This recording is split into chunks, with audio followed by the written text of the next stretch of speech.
Tutol ang ilang pasahero sa hiling ng isang transport group na taasan ng pamasahe sa jeep tuwing mabigat ang trapiko o yung tinatawag na surge price. Kagaya ito ng ipinatutupad sa mga Transportation Network Vehicle Services.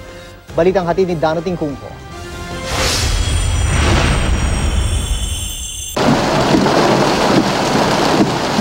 Kapag malakas ang ulan, rush hour o buhol-buhol sa kalsada ang mga sasakyan, karaniwan ng may surge o taas pasahe sa mga serbisyong gaya ng Grab at Uber. Ito ay para daw matiyak na may masasakyan ang mga pasahero at may insentibo ang mga driver.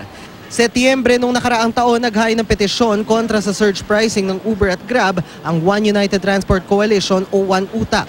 Ibinasura ito ng LTFRB. Ayon kay NOAA LTFRB Chairman Winston Hines, hindi naman tulad ng ordinaryong jeep at bus ang Grab at Uber.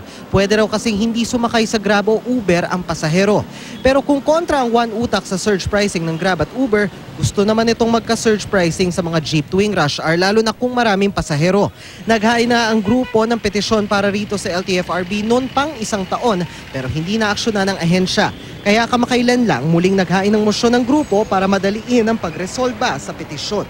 Kung papayagan nila dahil sa tindi ng traffic, that's their justification, surge pricing because tindi ng traffic, then why not offer it also to the jeepneys?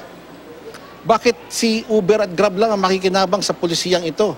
Bakit hindi pwedeng makinabang yung mga maliliit na tao?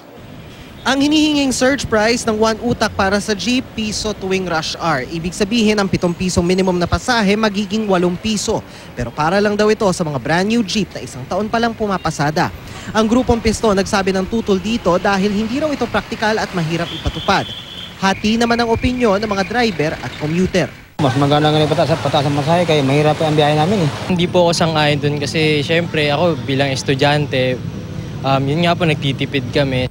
Sabi ng LTFRB, pag-aaralan pa nito ang petisyon. It's the riding public's interest, safety, and welfare ang pinoprotektahan natin. Dano Tingkongko, GMA News.